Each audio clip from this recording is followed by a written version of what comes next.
এখন প্রতিনিয়ত সংস্কার নিয়ে শোরগোল চলছে। গণমাধ্যমের খবর কিংবা টিভির টক শো সবখানে সংস্কার নিয়ে আলোচনা।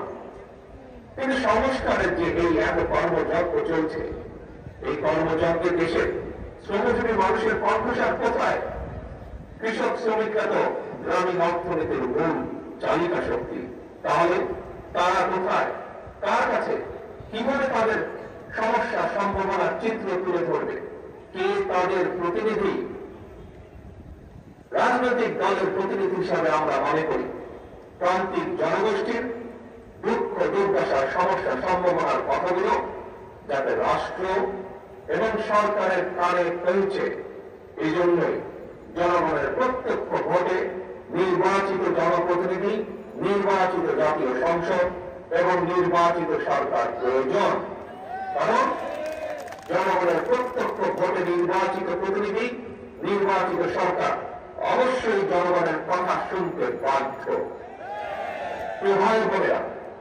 জনগণের কাছে জবাবদিহিমূলক সরকার প্রতিষ্ঠার জন্য রাষ্ট্র, রাজনীতি এবং সরকারের সংস্কারের জন্য বাংলাদেশের পক্ষে রাজনৈতিক দলগুলোর সঙ্গে আলোচনা করে 2023 সালে বিএনপি 31 দফা সংস্কার কর্মসূচি ঘোষণা করেছিল। সংস্কার কর্মসূচি নিয়ে বর্তমানে বিএনপি সারা দেশে জনগণের বিভিন্ন শ্রেণী পেশা জনগণের সঙ্গে সংলাপ করে চলছে। পাশাপাশি সংস্কার কর্মসূচি বাস্তবায়নে বিএনপি অন্তর্বর্তীকালীন সরকারের সাথে আলোচনা করছে। কারণ রাষ্ট্র রাজনীতির গুণগত পরিবর্তনের জন্য যেমন সংস্কার প্রয়োজন, শ্রমজীবী কর্মজীবী সব মানুষেরাই আমাদের এই প্রিয় বাংলাদেশের উন্নয়ন এবং অর্থনীতির প্রাণ।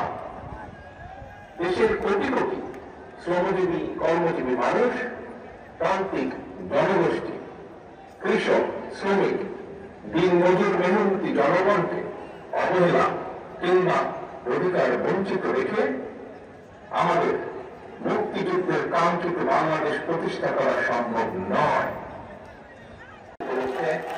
বাংলাদেশ জাতীয়তাবাদী শ্রমিক দল আয়োজিত আজকে এই জনসভা সম্মানিত সভাপতি, মঞ্চে উপস্থিত বাংলাদেশ জাতীয়তাবাদী দলের সম্মানিত মহাসচিব জনাব মির্জা ফখরুল ইসলাম আলমগীর সহ উপস্থিত সম্মানিত স্থায়ী কমিটির সদস্যবৃন্দ, মঞ্চে উপস্থিত বিভিন্ন পর্যায়ের নেতৃবৃন্দ, আমার সামনে উপস্থিত প্রিয় ভাই ও বোনেরা, শ্রমিক ভাই ও বোনেরা, আসসালামু আলাইকুম।